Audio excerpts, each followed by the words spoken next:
वैष्णव में पीड़ित मानवता को उबारने की सहज इच्छा होती है। सामान्यतया अन्य लोगों की इसकी परवाह अन्य लोगों को इसकी परवाह नहीं होती कि लोग दुख भोग रहे हैं या नहीं। लेकिन वैष्णव तो भगवत भक्त होता है। वह सदैव सोचा करता है कि लोगों को पतित अवस्था से किस प्रकार ऊपर उठाया जाए। ये बिल्कुल देखिए सही बात है। We discussed this thing yesterday also, that a Vaishnava devotee of the Lord is only the medium जो किसी भी व्यक्ति को भगवान से कनेक्ट करने का एक मीडियम होता है। एक वैष्णव ही वो होता है। क्यों? क्योंकि वो खुद भक्ति कर रहा है, उसको दिख रहा है कि भक्ति करने से क्या क्या ट्रांसफॉर्मेशन उसके लाइफ में आ रहे हैं, और वो चीजें उसके साथ तब नहीं हो रही थी जब नहीं हो रही थी वो भक्ति नहीं कर रहा था। भक्ति करने से ही जीवन में परिवर्तन आए और सहज इच्छा। आप देखेंगे जब भक्ति व्यक्ति करता है तो अपने आप सहज इच्छा उसकी होती है कि वो औरों को भी बताए। अच्छा, बाहर नहीं, कम से कम अपने घर वालों को तो बताएगा। आप बताइए ना, कोई भी जो माता जी है वो भक्ति कर रही है, क्या वो नहीं चाहेगी कि उनके बच्चे भी भक्त बने, भक्ति करे? आज का जो गीता का श्लोका था वो इसी टॉपिक पे था। लिटरली मुझे पता नहीं है ये कोइंसिडेंस है या क्या चीज है, जो भी हम चीजें यहाँ डिस्कस कर रहे हैं सुबह गीता में भी वही चीजें डिस्कस होती है। तो आज बेसिकली जो श्लोका था वो इस पर था कि कोई भी जो व्यक्ति है अगर वो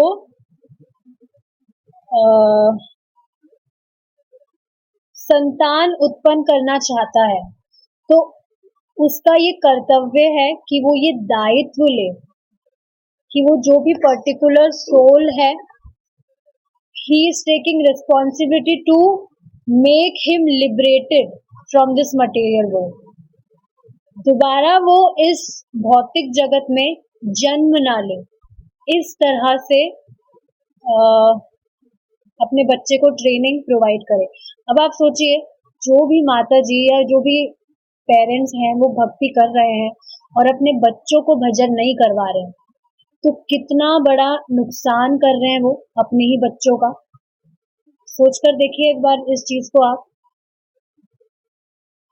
we were not that fortunate कि हमारे जो पेरेंट्स हैं वो वैष्णव थे, वो जानते थे कि कृष्ण भगवान है। नहीं तो आप सोचिए ना, हम बचपन से ही भक्ति कर रहे होते तो अभी कहाँ कितनी प्रगति कर ली होती। But at least our kids are fortunate, जिनके भी बच्चे हैं वो फॉर्चुनेट है कि उनके माता पिता भक्त हैं। तो शुरू से ही भक्ति करानी चाहिए, बहुत जरूरी चीज है ये। शुरू में ही कम से कम ये जो 2-3 चीजें हैं इसकी आदत डाल देनी चाहिए कि थोड़ा बहुत वो भगवान के बारे में सुने।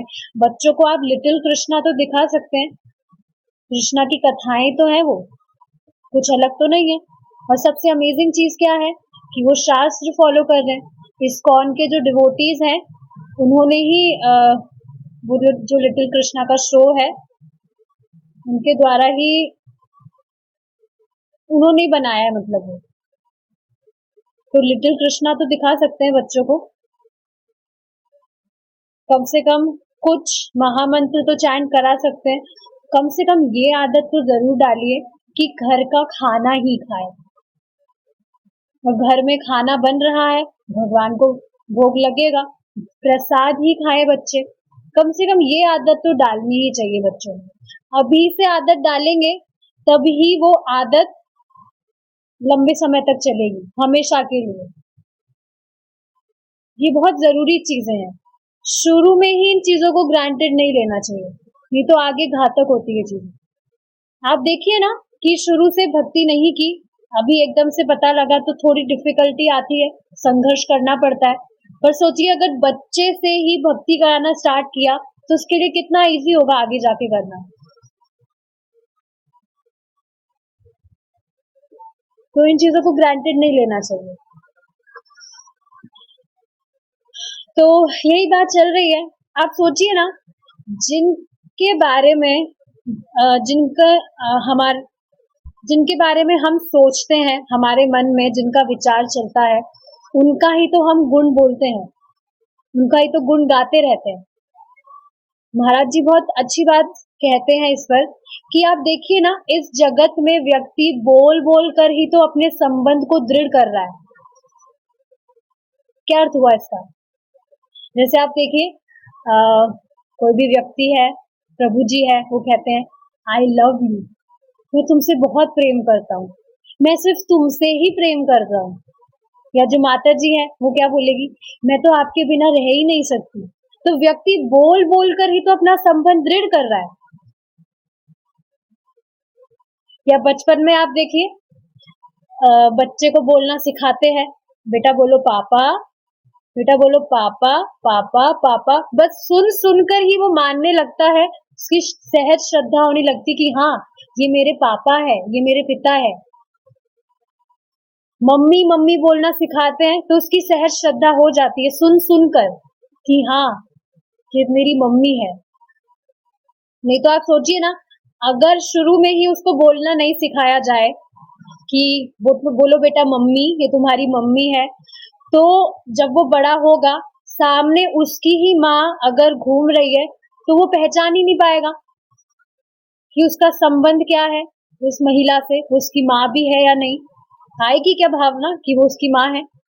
पर शुरू में ही बच्चे को इस तरह से समझाया जाता है, बुलवाया जाता है, तब जाके वो संबंध दृढ़ होता है। सुनकर ही तो व्यक्ति मानता है, कुछ भी मानता है कि ये मेरी पत्नी है, मेरा पति है, मेरा बच्चा है, या जो बच्चा है वो भी मानता है मेरे पेरेंट्स हैं। सुनकर ही तो मानता है सारी चीजें।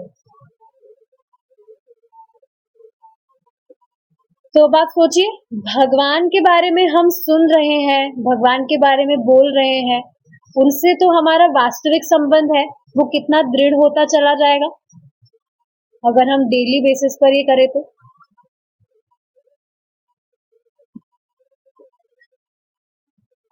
देखेंगे आगे। तो ये जो चीज है, एक जो वैष्णव है, he can only relate with this.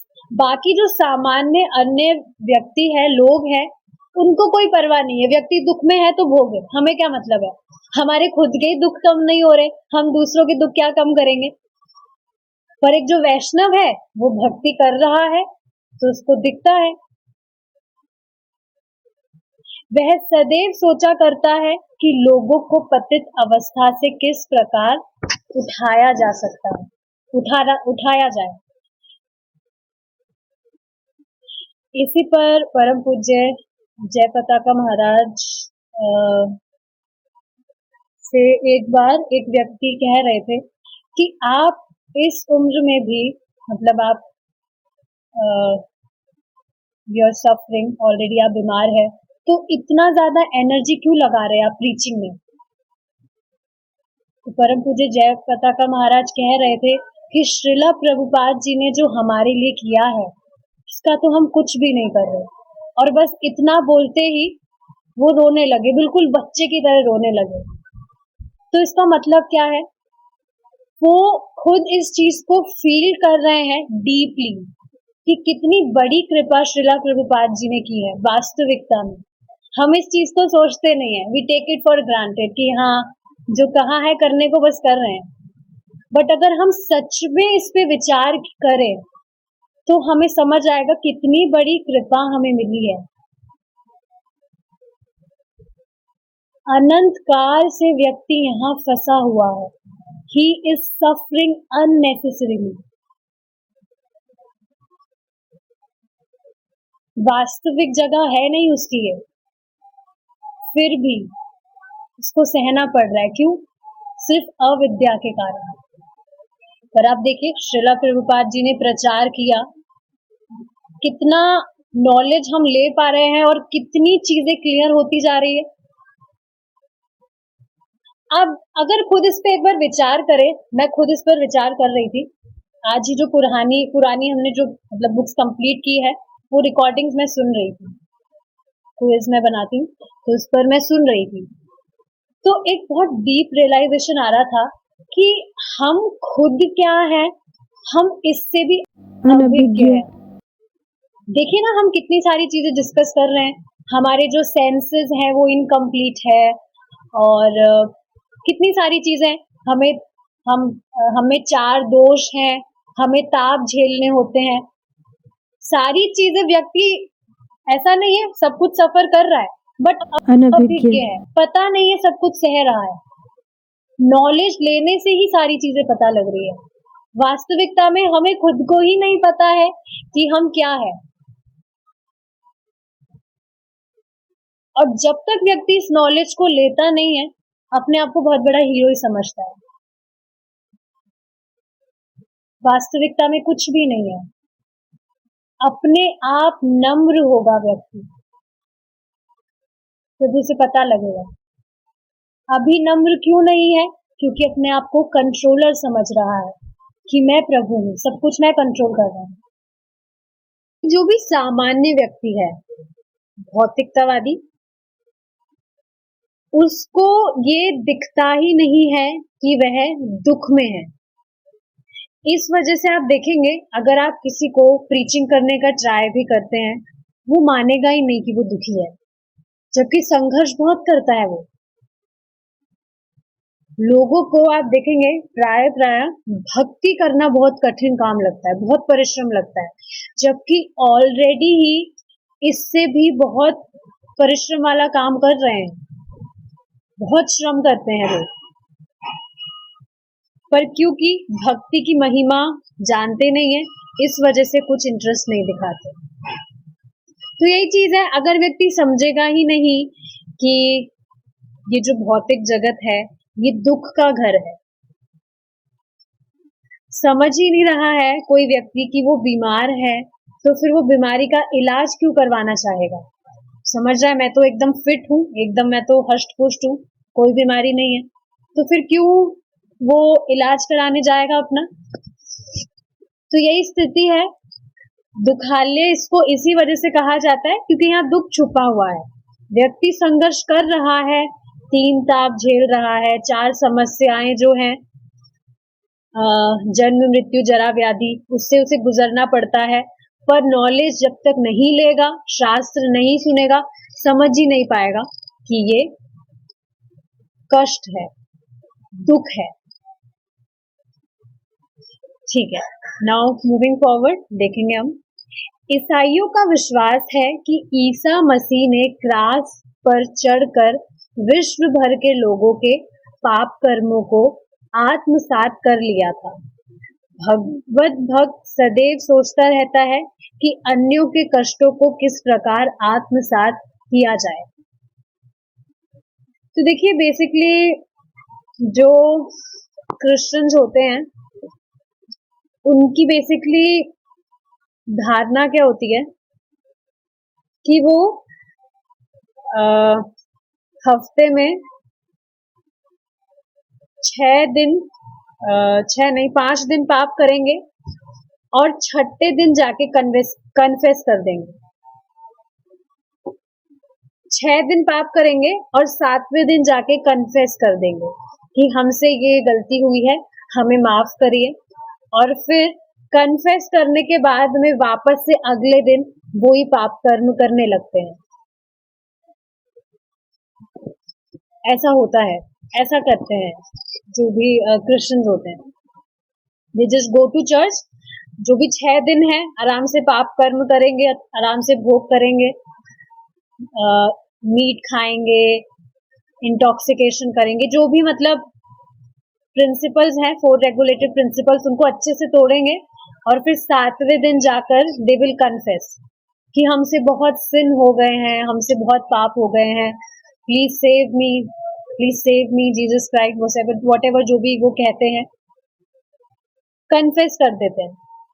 लेकिन आप देखेंगे ये सिर्फ भावुकता है, भावुकता भी नहीं है, बस यही चीज है कि देखिए इसको आगे हम और समझेंगे। वासुदेव दत्त ऐसे ही भक्त थे जो भगवान चैतन्य के पार्षद थे। उन्होंने भगवान से कहा, अब जब आप आए ही हैं तो कृपा करके इस पृथ्वी के समस्त लोगों का उद्धार कर दे और उन्हें वैकुंठ ले चले बिना भक्ति करे।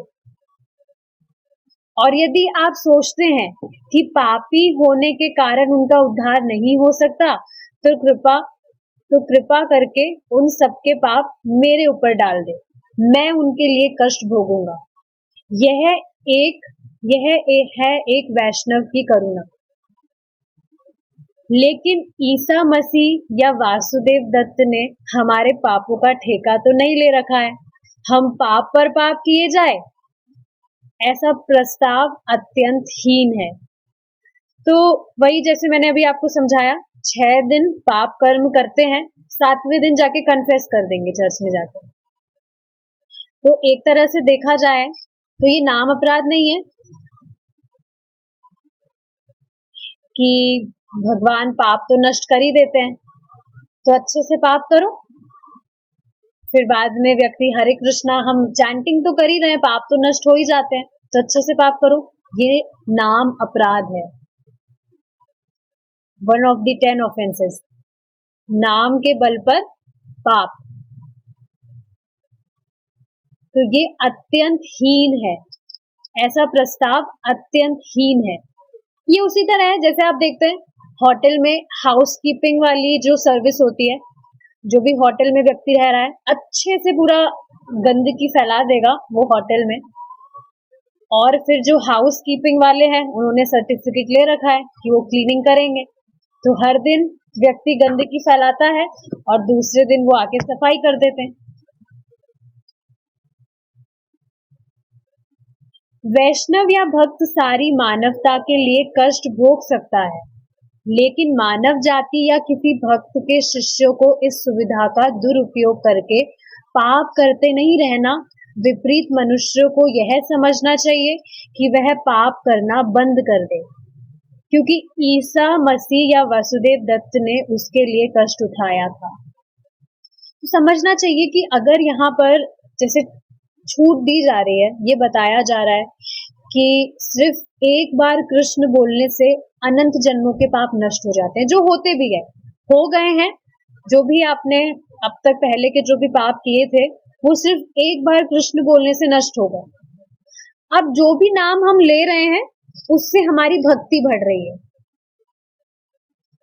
लेकिन अब आप सोचिए, जो एक मूर्ख व्यक्ति होगा वो क्या सोचेगा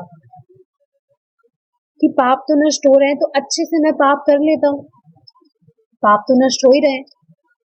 पर ये कोई समझदारी नहीं है, बल्कि मनुष्य को सोचना चाहिए कि वो पाप करना बंद कर दे। इसी पर एक इंटरेस्टिंग चीज आज प्रभु जी बता रहे थे, जैसे आप देखेंगे कोई भी व्यक्ति कोई भी चीज कर रहा है उसके पीछे भगवान ही है, भगवान से कुछ भी स्वतंत्र तो नहीं है। कोई व्यक्ति शराब भी पी रहा है, ध्यान से सुनिएगा, कोई व्यक्ति अगर शराब भी पी रहा है तो वो भी भगवान से ही आ रही है। तो प्रभु जी ऐसे समझा रहे थे कि अगर कोई व्यक्ति शराब पी रहा है तब भी उसे भगवान को शुक्रिया करना चाहिए, भगवान की उपासना करनी चाहिए कि वाह भगवान आप मुझे शराब दे रहे हैं। कृष्ण की बात हो रही है तो मैं हरे कृष्णा करूंगा, मैं हरे कृष्णा का जप करूंगा आपको प्रसन्न करने के लिए। तो आप देखेंगे अगर वो ऐसे भी भगवान के पास जाता है, भगवान उसे बुद्धि देने लगते हैं। देखिए आइडिया ये है कि व्यक्ति को आप कैसे भी भक्ति के प्रोसेस में एक बार ले आइए, बस आपको खुद को देखना होगा कि उसकी खुद की चेतना कैसी है, क्या सोच रहा है वो। जैसी भी उसकी बुद्धि है, जैसी भी चेतना उसकी है, जैसे भी वो सोच रहा है, बस उसको उसी डायरेक्शन में आप मोड़ दीजिए, भक्ति से बस कनेक्ट कर दीजिए। किसी की बहुत भौतिक इच्छाएं होती है, मुझे बेटे की शादी करानी है, मुझे बच्चा चाहिए, ये वो कुछ भी बोल दीजिए, उसे बस भक्ति से कनेक्ट करा दीजिए। और देखिए ऐसा होता है कि जो भी भौतिक इच्छाएं हैं वो पूरी होती है, नो डाउट। तो फिर दिक्कत क्या है? कोई भी व्यक्ति कुछ भी कर रहा है यहाँ, किस लिए कर रहा है?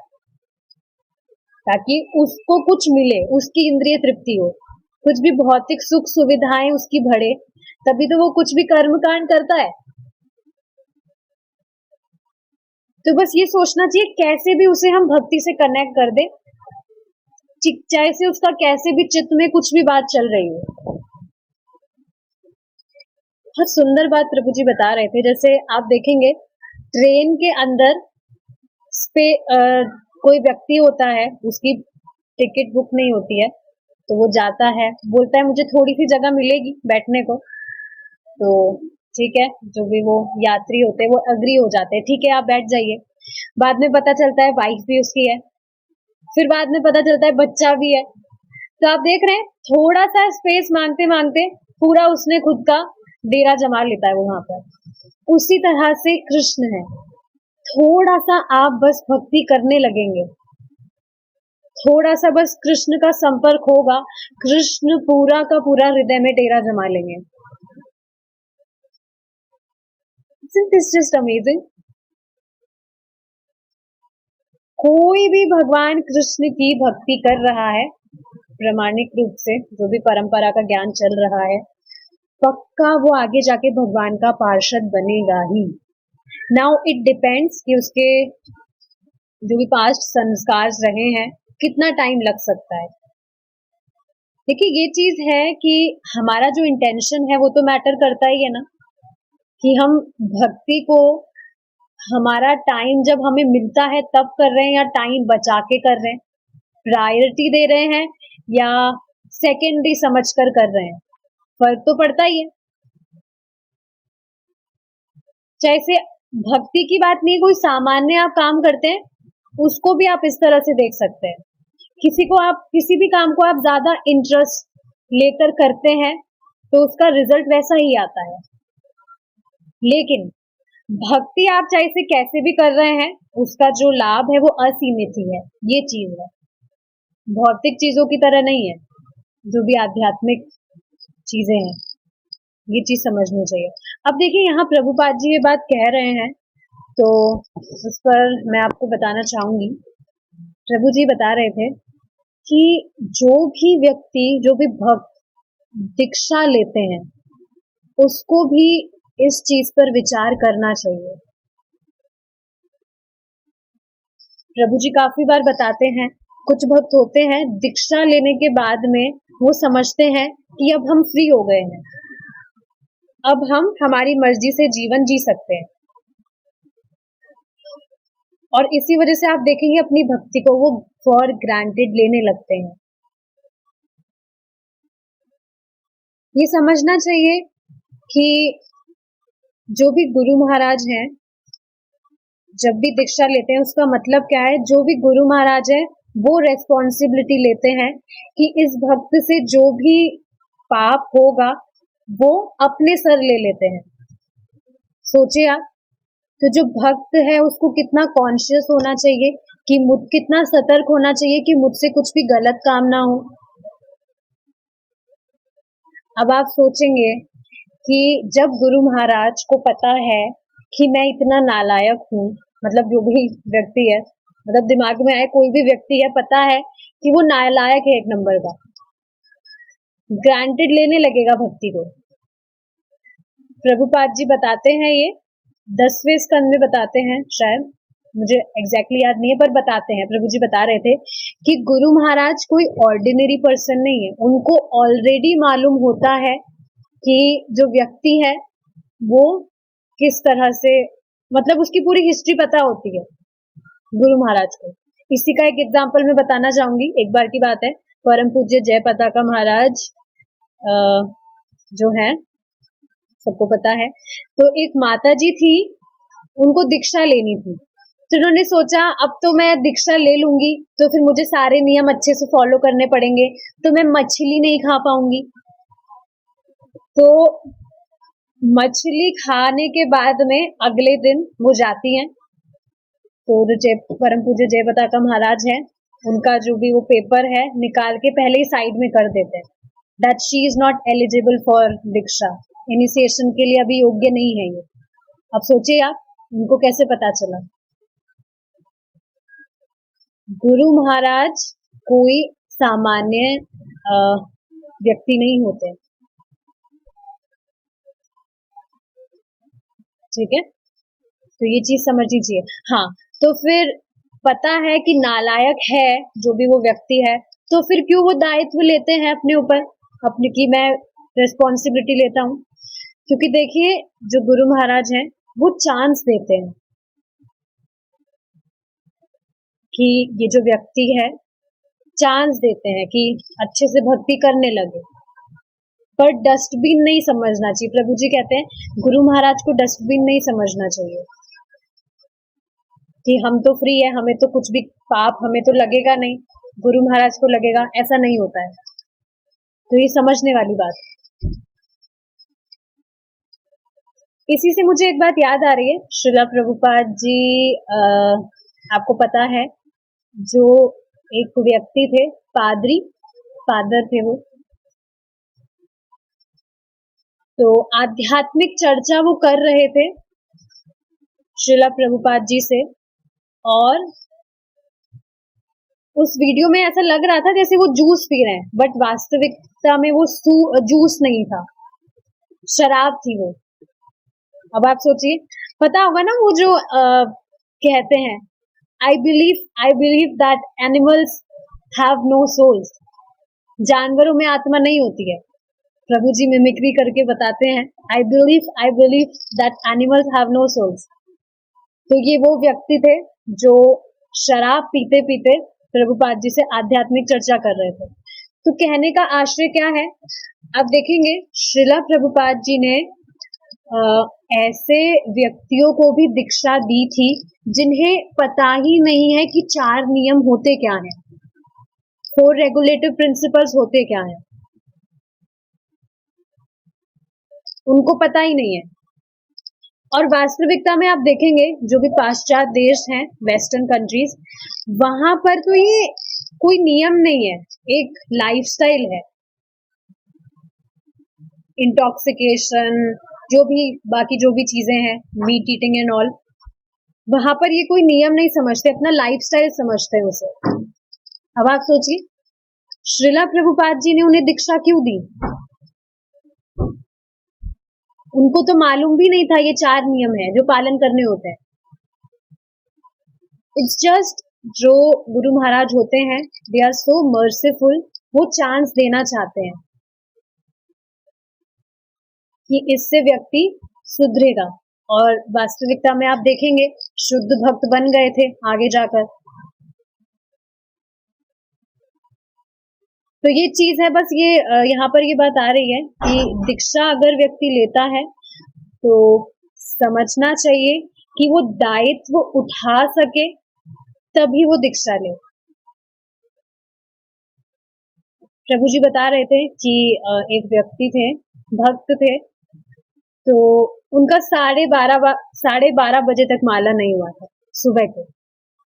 अब जो भी वो सेवा वगैरह में लगे थे उस कारण से, देखिए ये बात समझने वाली है, बाकी सारी जो सेवाएं होती है वो बाद में आती है, जो भी डीटी वर्शिप है, व्हाटएवर, कुछ भी डीटी वर्शिप वगैरह करने को तो कहा भी नहीं जाता है।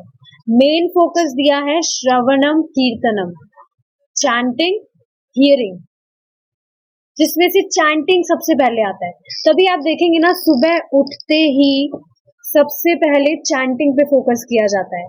सुबह ही अपनी 16 माला कंप्लीट कर लीजिए। एक माता जी को मैंने पूछा था आपकी माला कब तक, कितनी देर में कंप्लीट कर लेते हैं? 5 घंटे। मैंने उनसे टाइम पूछा था सुबह कितने बजे तक खत्म कर लेते हैं। तो बेसिकली मेरा उद्देश्य ये था पूछने का कि 16 राउंड से आप कर रहे हैं, अच्छी बात है, लेकिन पूरे दिन में करने की बजाय आप ट्राई कीजिए कि सुबह ही कंप्लीट कर लीजिए उसे। देखिए ये आसान नहीं होता है कि जो भी हम नाम जप कर रहे हैं उसमें एकदम कॉन्फिडेंस हो जाए कि हाँ भगवान का नाम ही हमें मुक्त कर सकता है, भगवान का प्रेम प्राप्त करवा सकता है। जल्दी से लोगों को इस चीज पे विश्वास नहीं होता है, चाहे से उन्होंने दीक्षा ही क्यों ना ले ली हो। बहुत रेयर होता है ये, पर एक बार किसी के भी दिमाग में चमक जाए तो सोचिए, अपने चैंटिंग को वो प्रमुखता नहीं देगा, इंपॉर्टेंस नहीं देगा।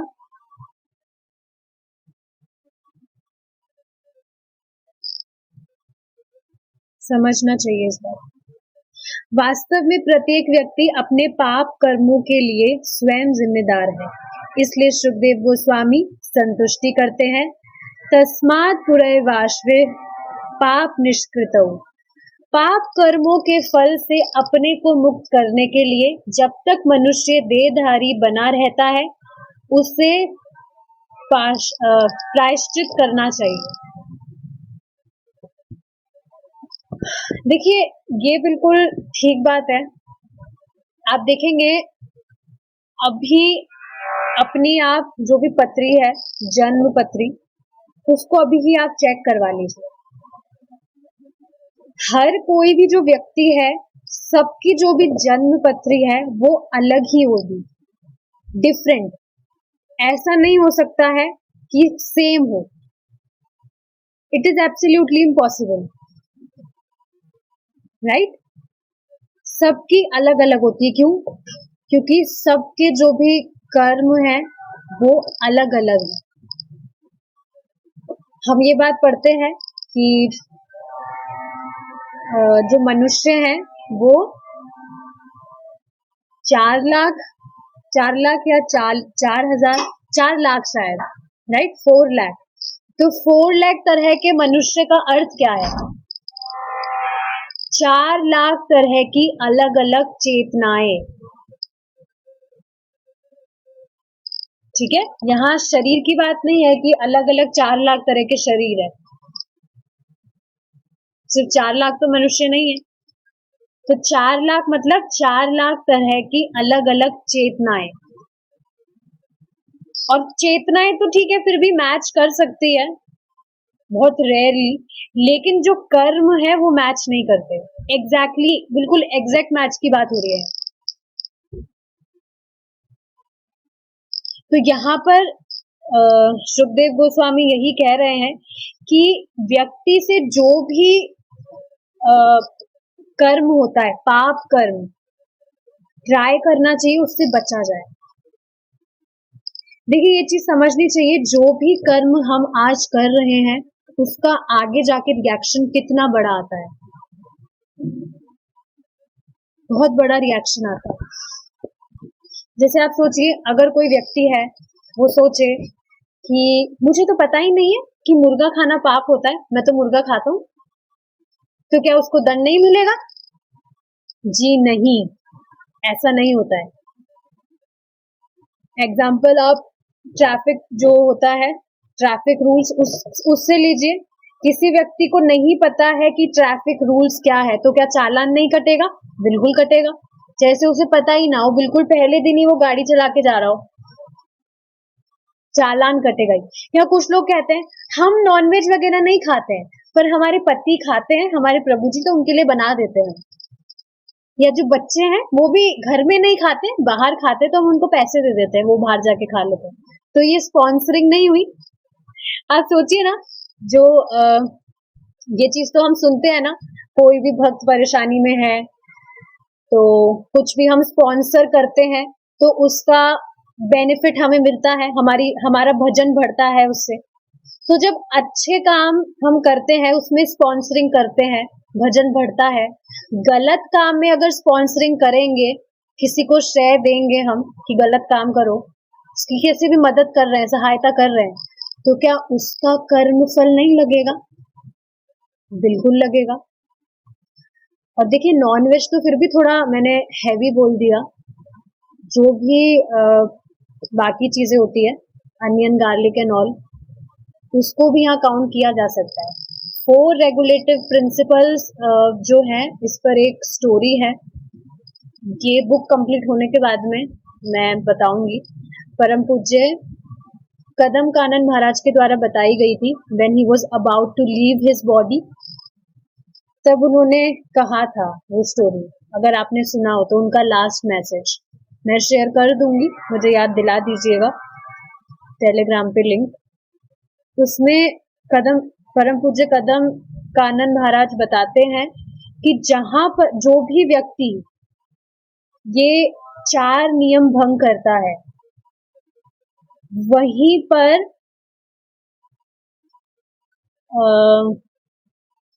वर्ड भूल रही हूं मैं, मतलब वहां पर अशांति रहती है। जो भी ये व्यक्ति 4 नियम भंग करता है वहां शांति रह ही नहीं सकती। शायद बताया था कलयुग वहां निवास करता है, ऐसा कुछ था, आई एम नॉट कंफर्म, मैंने सुना था, मैं आपको कंफर्म करके बताऊंगी, मैं लिंक शेयर कर दूंगी। तो यही चीज है, स्पॉन्सरिंग अगर व्यक्ति कर रहा है तो उसका भी कर्म लगता है। अच्छा, इसको बिल्कुल सामान्य हम एक और एग्जांपल से समझे तो सोचिए, कोई व्यक्ति मर्डर करता है तो पुलिस उस मर्डरर को तो ढूंढती है, साथ में उस मर्डरर के साथ मिला हुआ कौन है उसको भी ढूंढती है या नहीं? आप खुद बताइए कि इसके साथ में कोई और भी था, इसने अकेले तो इतना बड़ा क्राइम नहीं किया होगा, कोई साथ में भी इसके साथ होगा, तो पुलिस ढूंढती है। चाहे से उसने मर्डर नहीं किया, उसकी सिर्फ सहायता मात्र की हो, उसको भी पकड़ा जाता है। पहले अगर आपने देखे हो क्राइम पेट्रोल एंड ऑल, उसमें देखा ही होगा। लेकिन आप देखेंगे ये प्रकृति, ये सामान्य जो चीजें हैं इससे तो फिर भी व्यक्ति बच सकता है, हो सकता है भाग जाए, कहीं पर छुप जाए तो पकड़ में ना आए पुलिस के, लेकिन प्रकृति के नियम से व्यक्ति नहीं बच सकता है। Everything is supremely coded here, कोई भी बच नहीं सकता। कुछ भी व्यक्ति कर रहा है उसका सारा रिकॉर्ड रहता है। कोई अगर नया बच्चा है जो क्लास सुन रहा है वो सोचेगा अरे कुछ भी आप भावुकता में बता रहे हो, ऐसा कुछ भी नहीं होता है, किसने देखा है? बाद में आप बता रहे बाद में होगा, बाद में किसने देखा है? ऐसा नहीं सोचना चाहिए, होता है, कोई भेदभाव नहीं होता है। देखिए यहाँ श्लोक है, दोषस्य दृष्ट्वा गुरुलाघवं यथा भिषिक चिकित्सेत रुजाम निदानवित्। अपने पाप कर्मों के अनुसार मनुष्य को प्रायश्चित कार्यक्रम बनाना चाहिए। जैसा कि पहले कहा जा चुका है, विभिन्न पाप कर्मों के लिए भिन्न भिन्न प्रायश्चित होते हैं।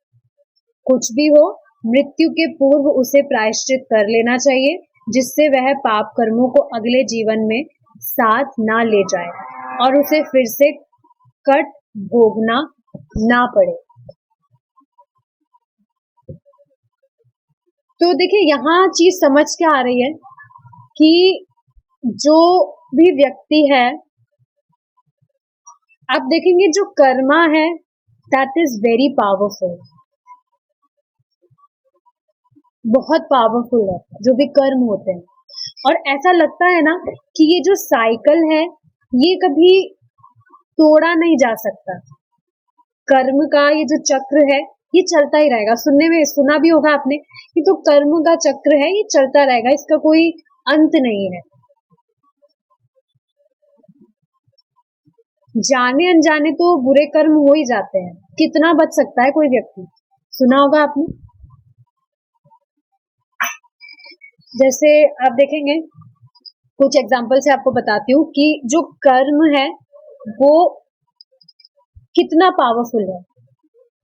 प्रभु जी बता रहे थे कि उनके कोई भैया थे, तो बिल्कुल ठीक थे, वो सब कुछ सही था, लेकिन एक टाइम के आने के बाद में बिल्कुल पागल हो गए। ना उनकी शादी हुई, ना कुछ जॉब वॉब वो कर पाए, कुछ भी नहीं। इसका कारण क्या है? पहले का ही कर्म। ठीक है, ये तो ठीक है, कोई वो इंसिडेंट की बात हो गई। इसके अलावा आप देखेंगे काफी चीजें ऐसी होती हैं जो हम करने वाले नहीं होते बट हो जाती है।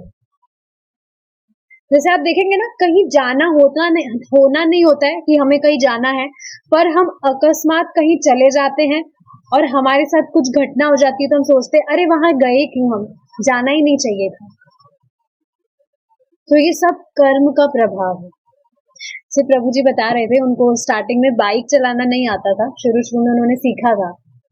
तो उनकी जो दीदी थी, सिस्टर, उन्होंने कहा चलो घूम कर आते हैं, यहीं पास में चलते हैं कहीं पर। तो फिर वो गई थी साथ में। तो पता नहीं एकदम से क्या हुआ, उन्होंने कुछ हुआ था जिससे एकदम से उन्होंने ब्रेक लगाया। ब्रेक लगाने से क्या हुआ, जो बाइक थी वो आगे की तरफ हुई और उनकी जो दीदी थी वो हवा में उड़ गई।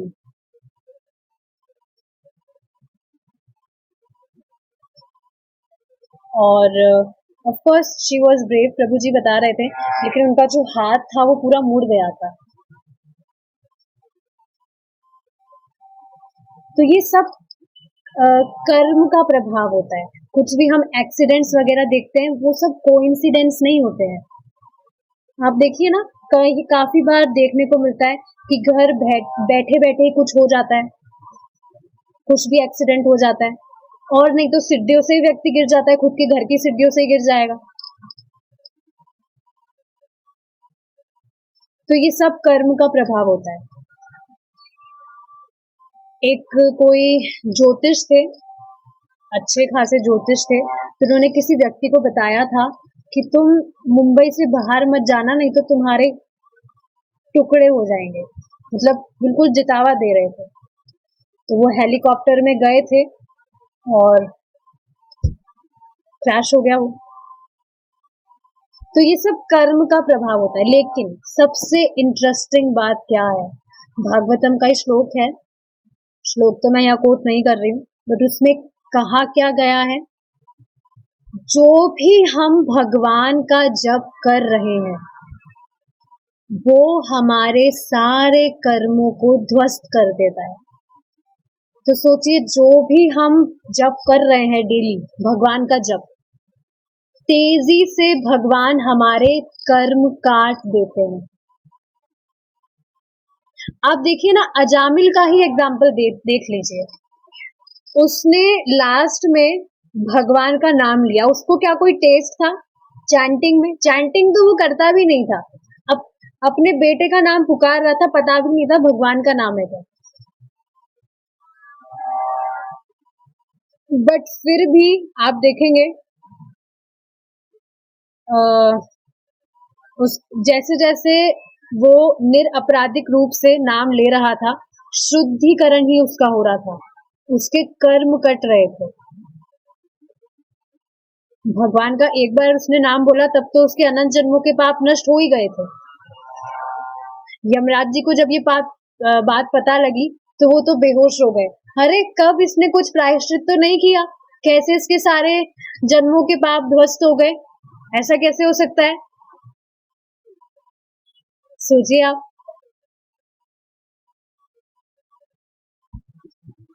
कोई भी भक्त जो भक्ति कर रहा है, ये समझना चाहिए कि उसके जीवन में जो भी हो रहा है वो उसके कर्मों के कारण नहीं हो रहा है। यदि हमारे पाप कर्मों के लिए कोई प्रायश्चित नहीं किया जाता तो प्रकृति हमें क्षमा नहीं करेगी, हमें अपने पापों के फल को अगले जीवन में भोगना पड़ेगा। अपने भौतिक कार्यों के प्रति ऐसा बंधन कर्म बंधन कहलाता है। कर्म बंधन का अर्थ समझ रहे हैं आप? जो भी व्यक्ति कर्म कर रहा है कृष्णा से इतर, वो कर्म बंधन है। अभी आगे के श्लोक में इसको डिस्कस करेंगे, उससे पहले एक मैं बात यहाँ बताना चाहूंगी जो हम जब से रिलेटेड अभी जो डिस्कशन कर रहे थे। आप इसको इस एग्जांपल से देखिए। सोचिए कोई लड़का है, वो किसी लड़की को प्रपोज करता है, विल यू मैरी मी? तो वो लड़की बोलती है यस, तो वो लड़का कितना खुश हो जाएगा। अब वो लड़की बोलती है नो, तो वो कितना दुखी हो जाएगा। तो बेसिकली मैं समझाना चाह रही हूँ यहाँ शब्दों का कितना प्रभाव होता है। प्रभु जी बता रहे थे कि पहले प्रभु जी मतलब थोड़ा जल्दी गुस्सा आ जाता था उनको, तो प्रभु जी बता रहे थे एक बार कोई भक्त थे, वो साधना नहीं कर रहे थे सही से, चैंटिंग वगैरह नहीं कर रहे थे, तो प्रभु जी ने बस उन्हें ऐसे ही कह दिया था कि ठीक है आपको साधना नहीं करनी, आप कहीं और चले जाइए, वहां जाकर करिए। सिर्फ इतना सुन के ही वो जो भक्त थे, वो जो व्यक्ति थे, वो बहुत ही ज्यादा उदास हो गए। आप देख रहे हैं शब्दों का कितना ज्यादा प्रभाव होता है। किसी भी व्यक्ति को आप कुछ भी थोड़ा सा मीठा बोलेंगे, तुरंत आपके फेवर में नहीं हो जाता वो, और तुरंत अगर आप उससे कुछ भी द्वेषपूर्ण बात कहेंगे, तुरंत वो आपसे ही द्वेष करने लगेगा, बिल्कुल आपके प्रतिकूल हो जाएगा। तो देखिए मैं बस यही बात समझाना चाहती हूँ, जो भी हम नाम जप कर रहे हैं, हम जो भी चैंटिंग कर रहे हैं, हरे कृष्णा कृष्णा कृष्णा हरे हरे, हरे रामा रामा रामा हरे हरे, आपको पता नहीं है ये भगवान का जो नाम है कृष्ण को कितना संतुष्ट करता है। ये कृष्ण नाम, ही इज सो ईगर। जो भी हम चैंटिंग करते हैं, हरे कृष्णा जो भी हम कर रहे हैं, बहुत ज्यादा कृष्ण को संतुष्ट करता है। जो भी व्यक्ति भगवान का नाम बार बार बोलता है, कृष्ण को बहुत ज्यादा संतुष्ट करता है। सही बता रही हूँ मैं, ये लाइन सुन के मैं तुरंत चैंटिंग करना मैंने स्टार्ट कर दिया। अचानक से मेरे मन में किया, वाओ, इतना संतुष्ट करता है भगवान को जो हम चैंटिंग करते हैं, so why not to chant. Literally अपने आप ही मेरा मन कर गया कि मैं चैंटिंग करूं। कृष्णा इज सो ईगर जब हम उनका नाम जप करते हैं। आपको पता है शिव जी जब कोई व्यक्ति कह देता है राम, तो शिव जी कहते हैं अरे ये माँ तो नहीं कह देगा। शिव जी खुद सोचते हैं ये माँ तो नहीं कह देगा। इतना ज्यादा ईगर होते हैं भगवान का नाम सुनने को।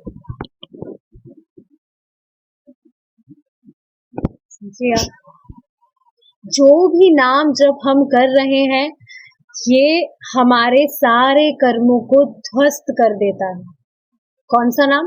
हरे कृष्णा कृष्णा कृष्णा हरे हरे, हरे रामा रामा रामा हरे हरे। फिर आप कहेंगे तो फिर दुख क्यों आ रहा है हमारे जीवन में, हमको क्यों फिर दुख झेलना पड़ रहा है? अगर कर्म के हिसाब से कर्म तो सारे कट गए हैं हमारे, हम जैसे जैसे नाम जप कर रहे हैं, फिर दुख क्यों आ रहा है जीवन में? देखिए ये चीज समझनी चाहिए, जो भी दुख हमारे जीवन में आ रहा है वो कृष्णा का ही अरेंजमेंट है, and that is for our purification, हमारे शुद्धिकरण के लिए है।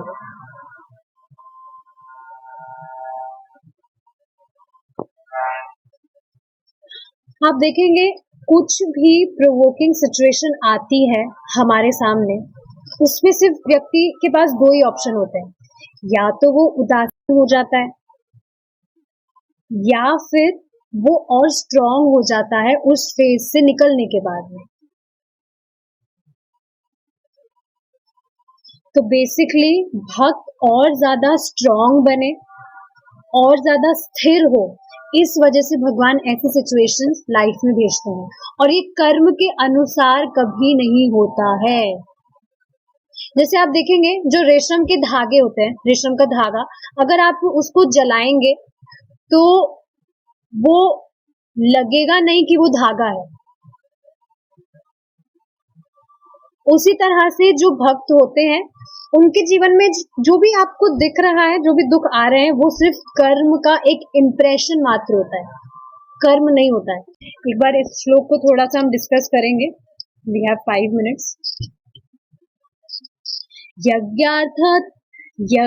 अर्थात कर्मणो अन्यत् लोकोऽयं कर्म बंधनः तदर्थं कर्म कौन्तेय मुक्त संगः समाचर।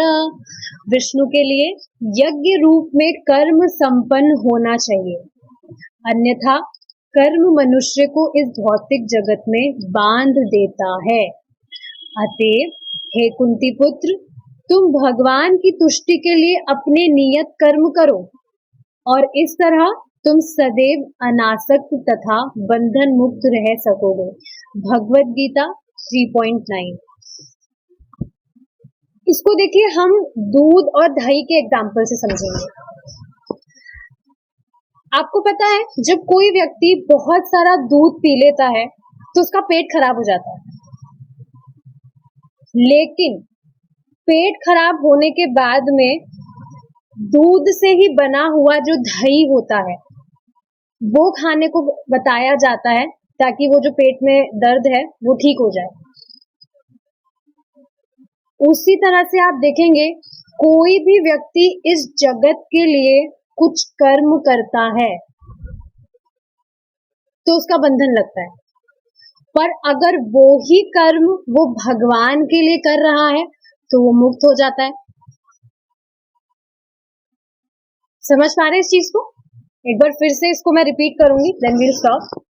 जो भी कर्म हम इस जगत के लिए कर रहे हैं, सिंपल लैंग्वेज में बिल्कुल समझ में आ रहा है, वो व्यक्ति को और बांधता है, कर्म बंधन जिसे कहते हैं।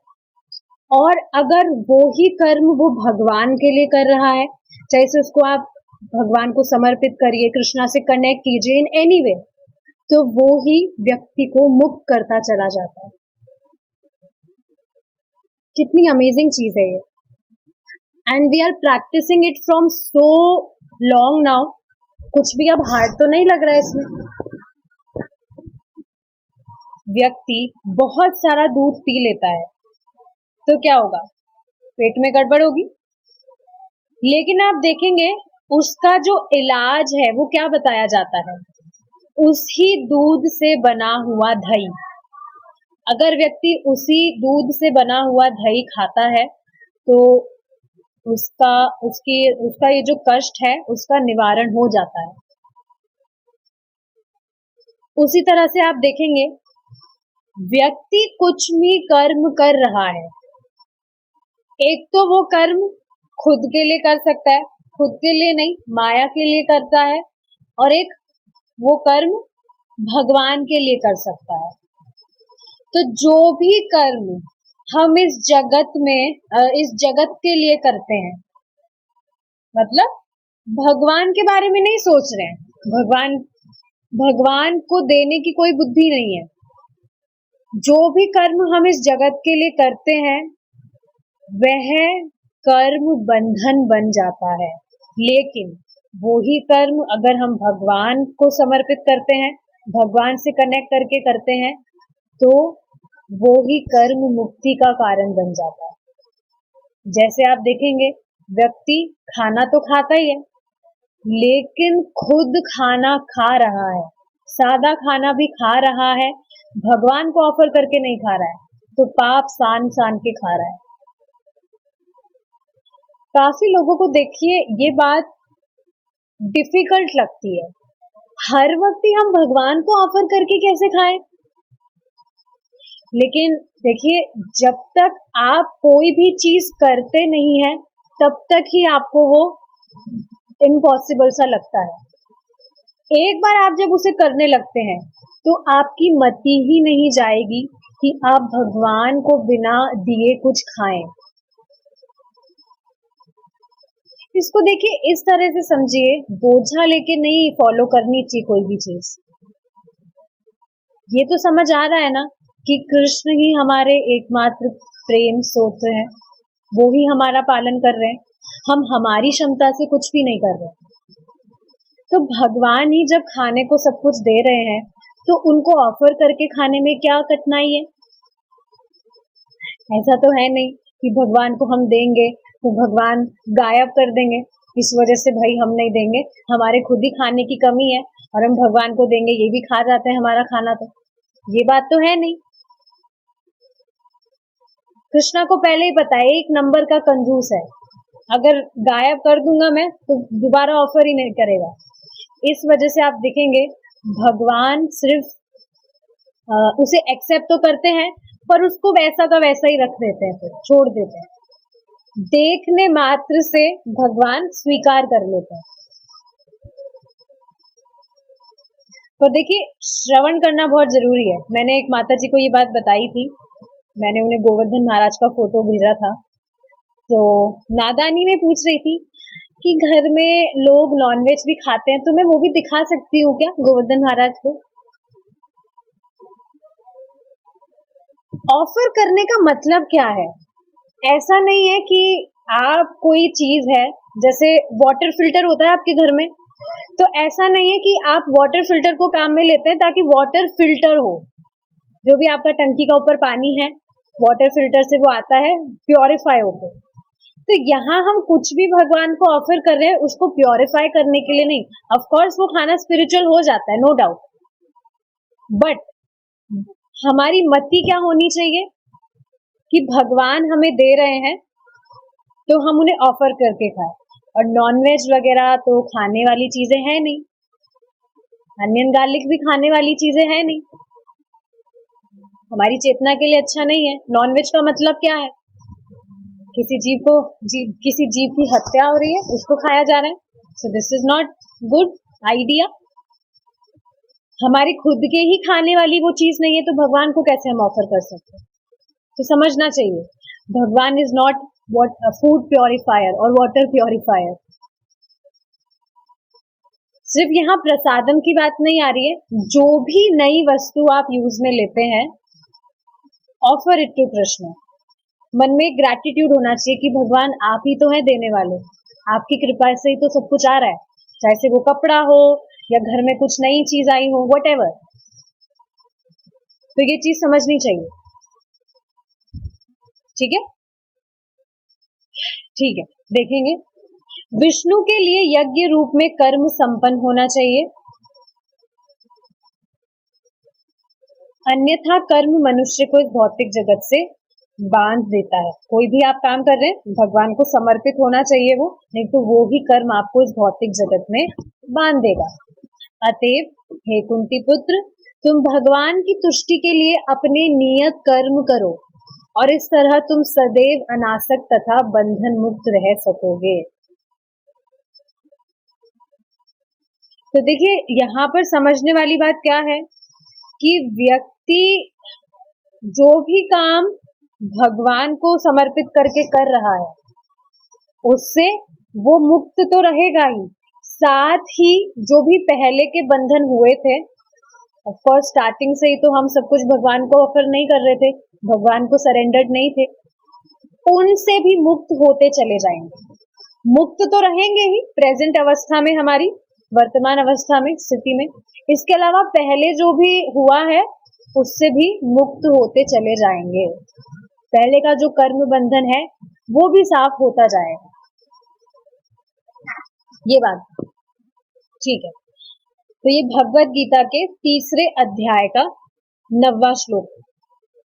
भले ही मनुष्य खाने का आनंद उठाने के लिए पशु का वध करे, लेकिन वह ऐसे कर्म से बंध जाएगा। इस प्रकार वह अगले जन्म में गाय या बकरी बनेगा और वह गाय या बकरी मनुष्य बनेगी और उसे खाएगी। ये काफी इंटरेस्टिंग है। How do you think about becoming a बकरी?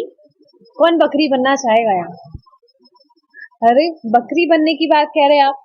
हमें अगला जन्म नहीं लेना है, हमें भगवान के धाम लौटना है। अब हमारा कोई भी प्लान नहीं है अब कि हम अगला जन्म यहाँ ले। बकरी कौन बनेगा? लेकिन सोचिए, जो भी व्यक्ति पशु हत्या कर रहा है अपने जीभ के स्वाद के लिए, कुछ भी वो नॉनवेज वगैरह खा रहा है, ये देखिए वास्तविकता है। आप देखते होंगे कि जो भी ट्रक भर के जाता है उसमें देखा होगा आपने, रोड पर कितने सारे उसमें मुर्गे रहते हैं, उस ट्रक में कितने सारे मुर्गे होते हैं, देखा होगा।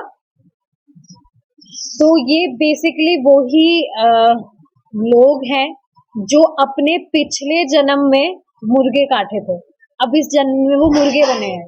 अब उनको वैसे काटा जाएगा। Karma is very powerful. और देखिए ये सारी चीजें जो है ये उन लोगों को ध्यान में देने वाली है जो भगवान को समर्पित करके काम नहीं कर रहे। तो ये बेसिकली उन्हीं को सोचने का है जो अपना कर्म भगवान को समर्पित नहीं कर रहे। अब जो मुर्गा खा रहा है वो भगवान से कैसे कनेक्ट करके खाएगा, ये तो सोचने वाली बात है।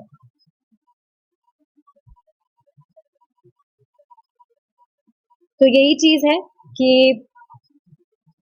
जो भी मनुष्य है अभी किसी भी जन्म में पशु हत्या करता है, अगले जन्म में उसकी भी वो ही दशा होती है। ये तो आपने सुना है ना, what we give comes back to us. जो हम देते हैं वो हमारे पास लौट कर आता है। पशु हत्या व्यक्ति कर रहा है तो उसकी भी वैसी दुर्गति होगी फिर। तो ये चीज है, यह वेदों का कथन है और अन्य सब वैदिक कथनों की भांति कोई इसे माने या ना माने। दुर्भाग्यवश आजकल लोगों को ऐसी शिक्षा मिलती है कि वह अगले जन्म में विश्वास नहीं करते।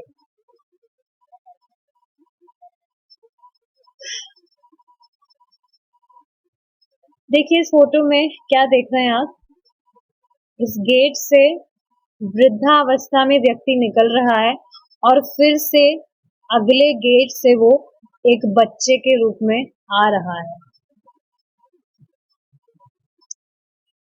जब भी देखिए मैं इस पर विचार करती हूँ, विचार करने का मौका मिलता है, तो मैं एक बात ऑब्जर्व कर पाती हूँ कि जो भी हम भक्ति कर रहे हैं, it is detaching us from our present material life at least। अभी हमारी जो वर्तमान में स्थिति है, जो आसक्तियां हैं भौतिकतावादी चीजों से, वो डिटैच होती जा रही। आप भी इस चीज को ऑब्जर्व कर रहे होंगे। आसक्तियां कम होती जा रही है। लेकिन अब आप सोचिए जो इस प्रोसेस को फॉलो नहीं कर रहा है,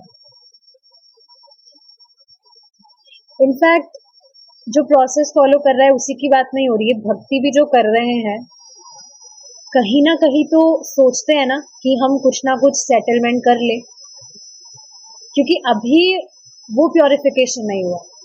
कुछ ना कुछ हम सेटलमेंट कर ले, बढ़िया मकान बना ले, अच्छे से लाइफ सेटल हो जाए हमारी। जैसे तो पृथ्वी पर राज करने वाले आखिरी राजा अब हम ही हैं बस, और कोई नहीं है। इस तरह से प्लानिंग करता रहता है व्यक्ति, खुद का मकान बना ले या कुछ भी, व्हाटएवर जो भी चीजें हैं। We should live like a foreigner in this material world. जैसे आप देखेंगे हम किसी फॉरेन कंट्री में कोई भी व्यक्ति घूमने जाता है तो उसकी ये मत ही नहीं होती मैं यहाँ पर डेरा जमा के बैठूंगा। कुछ समय के लिए वो घूमने घामने जाता है और वापस अपने घर लौट कर आता है। ये मत ही नहीं होती हमेशा के लिए मैं वहीं पर सेटल रहूंगा। तो हमें भी या फॉरेनर यहाँ इंडिया में आता है तो उसकी मत ही नहीं होती मैं यहाँ सेटल होऊंगा, हमेशा यहीं रहूंगा। बस कुछ देखने के हिसाब से आता है और फिर वापस चले जाता है। तो उसी तरह से हमें यहाँ इस तरह से ही रहना चाहिए, फिक्स नहीं करना चाहिए चीजों कि हाँ ये हम हमेशा हमारे साथ संजो के रखेंगे। प्रभु जी खुद बता रहे थे, एक माता जी हैं वृंदावन में रहती थी, उनका खुद का घर था, तो आसक्ति ना हो इस कारण से खुद का घर बेचकर वो किराए के मकान में रह रही है ताकि आसक्ति ना रहे। कितनी अमेजिंग चीज है ये।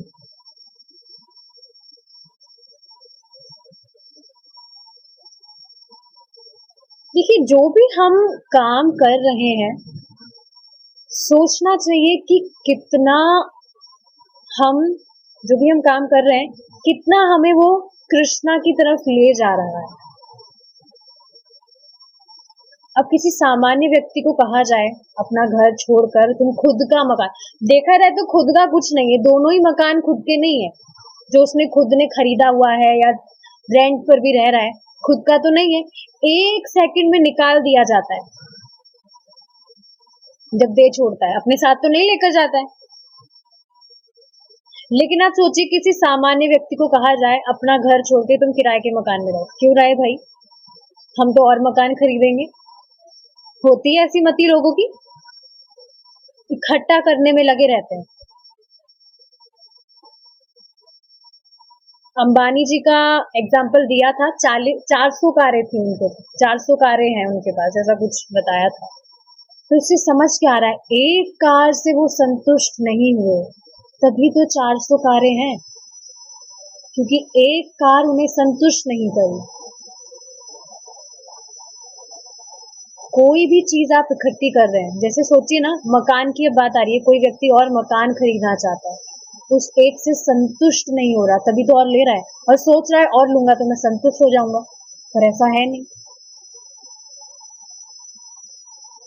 और बेशरम जो लोग होते हैं बोलते भी है, हमें तो घर में ही मरना है, घर में ही मरेंगे हम तो, पर इस पर विचार नहीं करते। मरना तो है, पर अगला जन्म कहाँ होएगा, इस पर कोई विचार नहीं है। अच्छा, इसका कारण समझ रहे हैं आप कि जो भी व्यक्ति है वो इन सब चीजों में क्यों रखा है?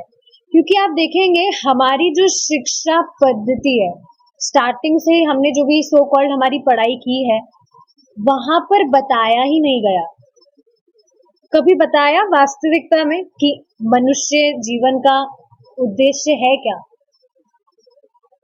यही तो मति रही है हमेशा कि हमें तो अच्छे से शादी करनी है, सेटल होना है, अच्छा जॉब चाहिए, अच्छी बीवी चाहिए, अपना अच्छा घर चाहिए, गाड़ी चाहिए, बस यही तक तो सीमित रहा हमेशा,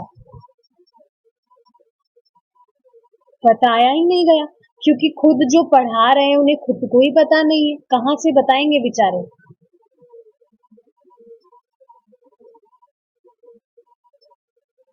लेकिन अब आप देख रहे हैं, सुन रहे हैं, तो समझ में आ रहा है, और ऐसा भी नहीं है कोई डिफिकल्टी हो रही है समझने में, अच्छे से कैच कर पा रहे हैं हम। We are able to relate it with our practical life. ऐसा तो नहीं है ना आउट ऑफ द बॉक्स कुछ चीज बताई जा रही है, रिलेट कर पा रहे हैं। ऐसा हो सकता है कि सारी चीजें एक साथ फॉलो नहीं कर पाए, तो उसमें घबराने वाली बात भी नहीं है। It's a journey. भक्ति हमें कुछ समय के लिए नहीं करनी है, हमेशा के लिए करनी है, पूरा जीवन भर। मनुष्य देह ही इसलिए मिला है, जीवन। तो धीरे धीरे करेंगे, क्या दिक्कत है? धीरे धीरे करेंगे तो इसका अर्थ ये नहीं है कि बहुत ज्यादा ही हमारी स्पीड स्लो हो जाए। बस समझना है, परेशान नहीं होना है। धीरे धीरे अपने आप कृष्णा पर सरेंडर करते जाइए, कृष्णा अपने आप करा लेंगे। Chanting is main. Chant chant chant, ये चीज समझाई थी आज। कुछ मेहनत नहीं करनी है, बस चैंटिंग करिए आप। 16 माला मिनिमम है, अगर ज्यादा एक्स्ट्रा कर सकते हैं तो वो आपके अकाउंट में ही जा रहा है। तो देखिए, ये इस तरह से भी है, जैसे काफी व्यक्ति सोचते हैं कि ठीक है हम 16 राउंड्स कर रहे हैं, लेकिन हमारे पास में अब माला नहीं है, तो फिर हम जो नाम बोल रहे हैं वो तो वेस्ट जा रहा है। ऐसा नहीं है, जितना भी नाम आप बोल रहे हैं वो आपके अकाउंट में ही जा रहा है, जैसे कैसे भी बोलते रहिए। इस वजह से देखिए, मैं आपको ये रिकमेंड करूंगी, कथा अगर आप नहीं सुन पाते हैं, काम करते टाइम चैंटिंग करते रहिए, मुंह से बोलते रहिए हरि नाम। मैं खुद इस तरह से ही करती थी जब मुझे पता चला, अभी भी करती हूँ, क्योंकि चैंटिंग मेन है। प्रभुपाद जी ने खुद ने बताया है दैट चैंटिंग इज सफिशिएंट, कुछ और करने की जरूरत नहीं है। लेकिन तुम हर वक्त चैंटिंग करोगे नहीं, इस वजह से और सेवाएं बताई जा रही है। हर वक्त तो हरिदास ठाकुर तो है नहीं हम कि बस हर वक्त ही हम चैंटिंग करते रहे। 16 माला करना तो भारी लगता है, वो भी पूरे दिन भर होता है। लोगों का, मेरा सुबह हो जाता है। तो सोचिए आप, इसलिए बाकी सेवाएं बताइए।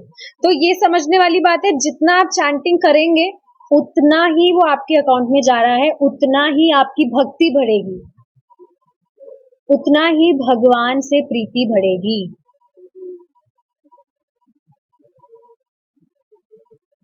ठीक है, आप देख रहे हैं कि नॉलेज लेते लेते, भक्ति करते करते हम इतना कॉन्शियस होते जा रहे हैं कि हम कुछ भी करते हैं तो सोचते हैं कि इसको मैं कर रहा हूं तो इसका प्रभाव क्या पड़ेगा। पहले हमारी ऐसी बुद्धि नहीं थी, कुछ भी हम एमलेसली करते थे, कुछ भी बाहर दिख रहा है खा लिया, कुछ भी नियम पालन नहीं करना, लिटरली कभी भी सुबह उठ रहे हैं बिना नहाए धोए खा लिया, कोई साधना नहीं, बेड टी व्हाटएवर कुछ भी। लेकिन अब देखिए कितना सिस्टमैटिक लाइफस्टाइल होता जा रहा है। अगर कोई भी जैसे भक्त है, कहीं उसे जाना पड़ रहा है, अगर उसे कुछ खाना वहां पर पड़े तो वो सोचता है खाने से पहले मैं ये खा तो लूंगा, लेकिन इसका कितना बड़ा पेमेंट करना होगा ये मैं जान रहा हूँ। देखिए इससे भी मुझे एक चीज और रियलाइज हो रही है कि जैसे सामान्य लोगों को हम बताएंगे कि आप ऑफर करके ही खाइए, उनको बहुत ज्यादा डिफिकल्ट लगेगी ये चीज। लेकिन आप देख रहे हैं नाम का ऐसा प्रभाव है कि कुछ भी डिफिकल्ट लग ही नहीं रहा है, अपने आप कृष्णा करवाए जा रहे हैं। मेरी लिटरली मति ही नहीं आती है कि मैं बाहर का कुछ खाऊं, या बाहर से मुझे कोई शादी का इनविटेशन आए, बहुत दिन हो गए शादी में कोई बुला नहीं रहा है, कुछ भी मति जाती ही नहीं है उधर। Isn't this just amazing? कैसे हो रहा है ये? सब कुछ भक्ति का प्रभाव है, मति भी नहीं जाती है। पहले लिटरली मैं सोचती थी बहुत दिन हो गए कोई इनविटेशन नहीं आ रहा है, कहीं जाना है, पर अब वहां मति भी नहीं जाती है। तो आप देख रहे हैं कुछ मेहनत नहीं करनी है, कृष्णा अपने आप सब कुछ करा लेंगे। निसंदेह ऐसा लगता है कि मनुष्य जितना ही अधिक शिक्षित होता जाता है उतना ही वह ईश्वर में, ईश्वर के नियमों में, अगले जीवन में तथा पाप कर्मों और पुण्य कर्मों में कम विश्वास करने लग जाता है। इस तरह आधुनिक शिक्षा मनुष्य को केवल पशु बनाती है। तो देखिए यहाँ पर ये बात समझाई जा रही है, व्यक्ति जो भी कर्म कर रहा है उसका फल आता ही है, और ये हमारे विश्वास की अपेक्षा नहीं करता है। जो भी फल आता है, जो भी रिटर्न आता है, उसमें हमारा विश्वास मैटर नहीं करता है। कोई विश्वास कर रहा है, क्या था प्रभु जी बता रहे थे, एक व्यक्ति थे वो सिगरेट पी रहे थे, पता नहीं कुछ पाठ वाठ भी कर रहे थे, वो साइड में फिर जाके सिगरेट, तो प्रभु जी को उन्होंने कहा मैं इसको तमोगुण में नहीं मानता। तो अब आप बताइए क्या उसके विश्वास करने से सत्य बदल जाएगा? ऐसा तो नहीं है। अच्छा ये तो सिर्फ हिंदुओं पर ही लागू होता होगा ना, ये जो भी कर्म फल है व्हाटएवर जो भी आता है हिंदुओं पे लागू होता होगा, मुस्लिम्स तो लिस्ट में नहीं आते होंगे, या क्रिश्चियंस, ये सब तो लिस्ट में नहीं आते होंगे। सब लिस्ट में आते हैं until he is a मनुष्य। जब तक वह एक ह्यूमन बीइंग है तब तक बेसिकली ये चीजें उस पर लागू होगी। जो भी उपाधियां समझ रहा है, हिंदू है, मुस्लिम है, तो उसकी अविद्या है, वास्तविकता में तो आत्मा है, मनुष्य है।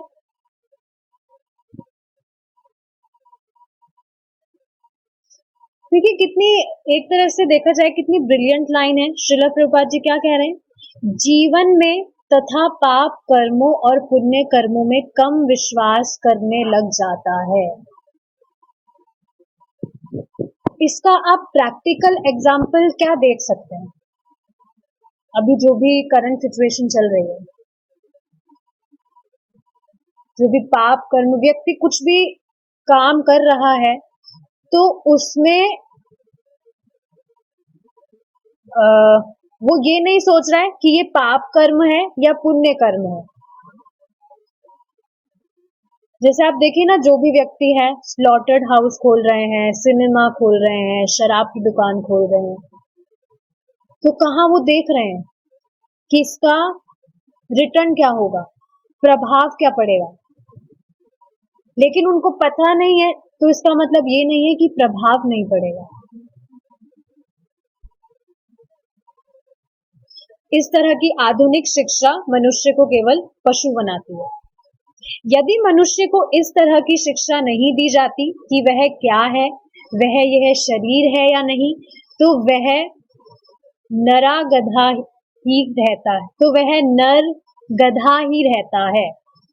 व्यक्ति की बात हो रही है, ऐसा नहीं है नर, नर का मतलब तो प्रभु जी होते हैं, माता जी नहीं है, ऐसा नहीं है, व्यक्ति की बात हो रही है। एक गधा भी सोचता है मैं यह शरीर हूं, और दूसरे पशु भी यही सोचते हैं।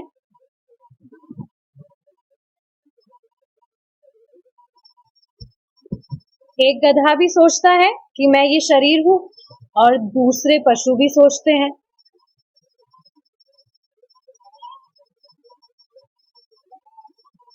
The bodily conception of life is animal life. The animal does not know about matter and spirit, and one who is under the bodily conception of life is no better than an animal. अब इसका देखिए मतलब क्या है। गधे की क्या मति होती है? जैसे आप पशु मान लीजिए, अगर गधा गाली लग रही है, तो पशु की क्या सोच होती है, क्या मानता है वो, कि वो शरीर है।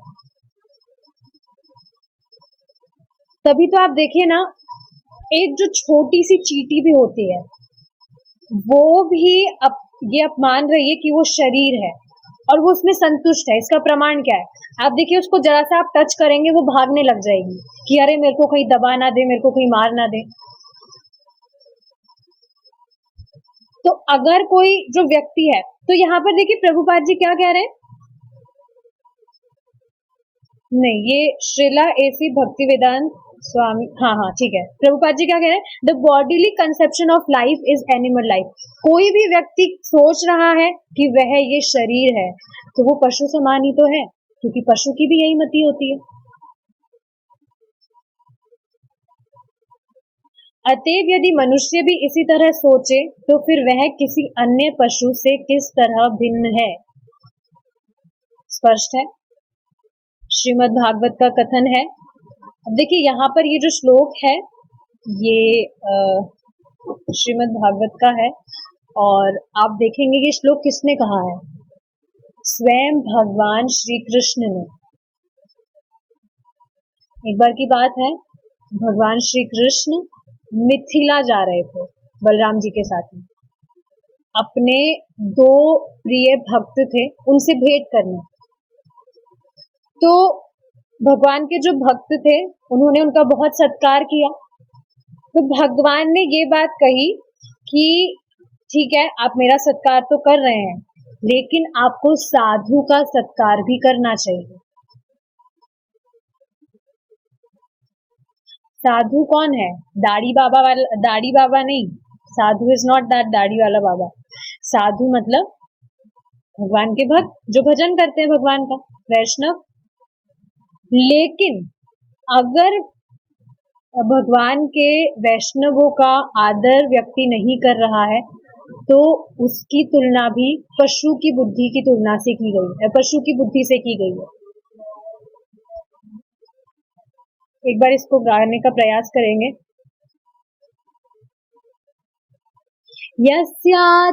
यस्यात्म बुद्धि दह कुणेप धृतातुके स्वधि कलत्रादि शुभोम इज्यधि यतीर्थ बुद्धि दह सलिले न करहिजिज जनेष्व भिज्ञेषु स एव गोखरः जो मनुष्य इस 3 घटकों धातुओं से बने इस शरीर को आत्म स्वयं मानते हैं, जो अपनी पत्नी तथा बच्चों से घनिष्ठ शारीरिक संबंध रखने में प्रीति रखता है, जो अपनी भूमि को पूज्य मानता है और 30 स्थलों के जल को स्वीकार करता है। सारी अच्छी अच्छी चीजें कर रहा है, गुड डीड्स दिख रहा है आपको, द्वेष वेष कुछ नहीं कर रहा है, लेकिन वहां के संत पुरुषों के ज्ञान का लाभ नहीं उठाता। उसे मोहग्रस्त मानना चाहिए और वह एक गधे या गाय के समान ही है। श्रीमद् भागवत के 10th कैंटो के 84th अध्याय का 13वां श्लोक है। आयुर्वेद के मत अनुसार यह भौतिक शरीर 3 घटकों धातुओं से बना है, कफ, पित्त, वातय, अर्थात कफ, पित्त तथा वायु से बना है। इसका जो डिस्कशन है हम डिटेल में कल करेंगे, क्योंकि हमारा टाइम यहाँ पे खत्म हो रहा है। मैं देखती हूँ if there are any question। अगर सब पर भगवान के नियम लागू होते हैं, ठीक है, ये तो समझ आया, लेकिन यह समझ नहीं आया कि भगवान धर्म अलग अलग क्यों बनाए। एक सब हिंदू ही हो जाते, भगवान ने तो धर्म नहीं बनाया है। देखिए, भगवान ने धर्म नहीं बनाया है, भगवान ने अपने दूत भेजे थे ताकि धर्म की स्थापना हो। कास्ट रिलीजन नहीं बनाया भगवान ने, लेकिन ये लोगों ने ही बंटवारा कर दिया। आपको ये पता होना चाहिए, महाभारत के टाइम पूरी जो पृथ्वी थी वो भारत थी। वहां पाकिस्तान, अमेरिका, फॉरेन कंट्रीज कुछ भी नहीं था। पूरी पृथ्वी जो है वो भारत थी, इंडिया। और तब भी आप देखेंगे ऐसा नहीं था कि कोई सिंह है, कोई गुप्ता है, कोई सोनी है, ये सरनेम्स नहीं थे, उपाधियां नहीं थी। जो 4 कैटेगरीज हैं वो थी क्या?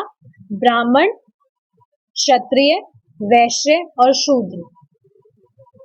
ये व्यक्ति के कर्म अनुसार होता है। और आश्रम थे, ब्रह्मचार्य आश्रम, जो अभी भी है, ब्रह्मचार्य आश्रम, गृहस्थ आश्रम, संन्यास आश्रम, ये सब वर्णाश्रम। तो भगवान ने नहीं बनाया ये लोगों की अविद्या है। अब आप कहेंगे भगवान ने नॉनवेज क्यों बनाया है? भगवान ने नॉनवेज बनाया है, लोग काट काट के खा रहे हैं। और धर्म एक होते तो मुस्लिम भी हरे कृष्णा करते। देखिए, ये चीज समझने वाली है, जो भी व्यक्ति जिस भी स्थिति में रखा गया है वो उसकी खुद की इच्छा के अनुसार रखा गया है। जो जीव है वो इच्छा करने के लिए स्वतंत्र है, तो उसकी जो भी वासनाएं होती है उसके अकॉर्डिंग उसको नेक्स्ट बर्थ मिलता है। और आप देखेंगे कि काफी सारे हैं भगवान के भक्त जो मुस्लिम फैमिली में जिनका बर्थ हुआ था। Haridas Thakur ji was born in a Muslim family, but भगवान के ग्रेट डिवोटी थे वो। और भी काफी सारे हैं। आपने एक पोइट देखा होगा, रस खान, वो भगवान कृष्ण के दोहे लिखते थे। उनकी समाधि भी है, वृंदावन में ही है शायद। तो ये बात समझने वाली है, जो भी आप देख रहे हैं, इस वजह से आप देखेंगे श्रीला प्रभुपाद जी कहते हैं जो भी नॉन डिवोटीज है, यहाँ पर कास्ट की बात नहीं आ रही है, जो भी भक्ति नहीं कर रहे उसमें सब आ गए, मुस्लिम सब। They are waiting for the mercy of devotees. एक जो भक्त है वो ही उन्हें भक्ति दे सकता है। तो आप में सामर्थ्य है तो आप कैसे भी उनका भक्ति से संपर्क करा दीजिए। यू कैन फीड देम प्रसादम, हरे कृष्णा से आप उनको ग्रीट कर सकते हैं। जवाब ना भी दे, श्रवण तो करेंगे। और मैंने आपको खुद को बताया है कि मैं जब भी टेम्पल जाती हूँ, I always try like this. काफी मुस्लिम्स जो होते हैं, they also greet me back by saying Hare Krishna. आगे प्रीचिंग करने का मौका नहीं मिला है, I am waiting for that opportunity also. मैं बस यही प्रतीक्षा कर रही हूँ कोई मुस्लिम पकड़ में आ जाए, एक बार जाल में फंस जाए कृष्णा के, जिसको प्रीचिंग मैं करूं, फिर धुआंधार प्रीचिंग होगी। जो कास्ट वाला जो बैरियर है ना, जो लोग समझते हैं, ये नहीं है। सनातन धर्म मतलब क्या होता है? किसी एक पर्टिकुलर रिलीजन या कास्ट पर लिमिटेड नहीं है, इटर्नल है। ये जो धर्म है सनातन धर्म मतलब इटर्नल, जो हमेशा के लिए है। और हमेशा के लिए क्या है? शाश्वत रूप से जीव का भगवान कृष्ण से संबंध। So I hope I have answered your question. We'll stop here now. Srila Prabhupada की जय। निताय गौर प्रेमानंदे। हरि बोल।